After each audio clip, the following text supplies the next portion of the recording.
झुकने की आदत नहीं है तो धीरे धीरे झुकना शुरू करो। तैरने की आदत नहीं तो आदमी क्या करता है? धीरे धीरे तैरना शुरू करता है। पहले उथले पानी में तैरता, फिर थोड़े और गहरे में जाता, फिर और थोड़े गहरे में जाता, फिर अतल में चला जाता, फिर कोई डर नहीं, फिर कितनी ही गहराई हो।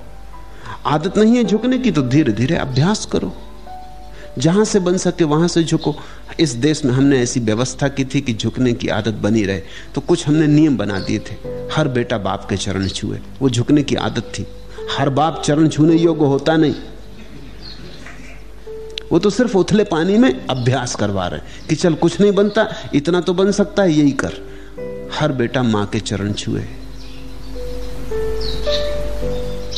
गुरु के चरण छुए।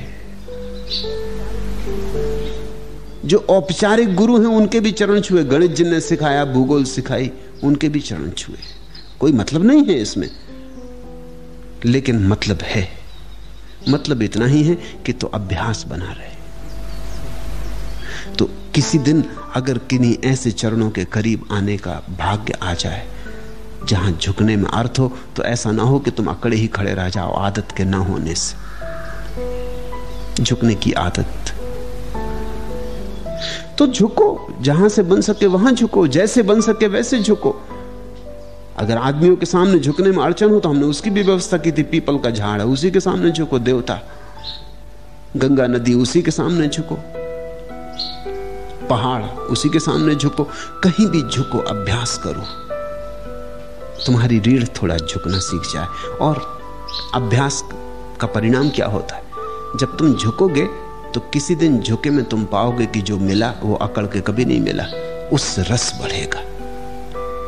कभी तुम देखो, जाके किसी वृक्ष के पास ही झुक के सिर रख के बैठ जाओ, तुम बड़े हैरान हो जाओगे। अपूर्व शांति का अनुभव होगा। जितने अकड़े हो उतनी अशांति है, उसी अनुपात में अशांति है। जितने झुकोगे उतने शांति का अनुभव होगा।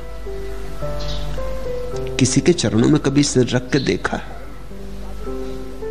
चाहे चरण इस काबिल ना भी रहे हो, इसकी फिक्र ही मत करो। मुझसे कभी कभी लोग पूछते हैं कि ये हम कैसे जाने कि किसके चरण लगे, कैसे पक्का हो कि सदगुरु है कि कुगुरु है कि फलां ठिकाना। तुम इसकी फिक्र छोड़ो, तुम्हें लेना देना इससे क्या है। कोई भी हो, तुम झुकने का मजा ले लो। झुकने में असली बात है। किसके सामने झुके ये उतनी मूल्यवान बात नहीं। इसलिए हमने पत्थर की मूर्तियां तक मंदिरों में बना के रखी, उन्हीं के सामने झुक जाओ। मुसलमानों ने मूर्तियां हटा दी, लेकिन झुकना तो नहीं हटाया। नमाज में झुकते तो हैं, झुकना नहीं हटाया जा सकता। मूर्ति हटाई जा सकती, क्योंकि मूर्ति तो गौण थी। झुकना नहीं हटाया जा सकता। कहीं भी झुको, चलो काबा की तरफ सिर करके झुको। तो मेरी बात ख्याल में ले लेना, जिस विषय के प्रति तुम झुकते हो उसका कोई मूल्य नहीं है। मूल्य तुम्हारे झुकने का है। तुम झुके इसमें मूल्य है, क्योंकि झुक के तुम किसी दिन पाओगे कि अपूर्व शांति की वर्षा हो गई। तुम झुके थे और कुछ बह गया, कुछ रसधार आ गई, कुछ उमंग, जिससे मन हल्का हो गया, निर्बोझ हो गया। फिर तुम और झुकोगे। फिर तो झुकने का स्वाद लग जाएगा। फिर तो तुम जब खड़े हो तब भी भीतर तुम झुके ही रहोगे। तुम्हारा झुकना तब सहज स्वभाव हो जाएगा।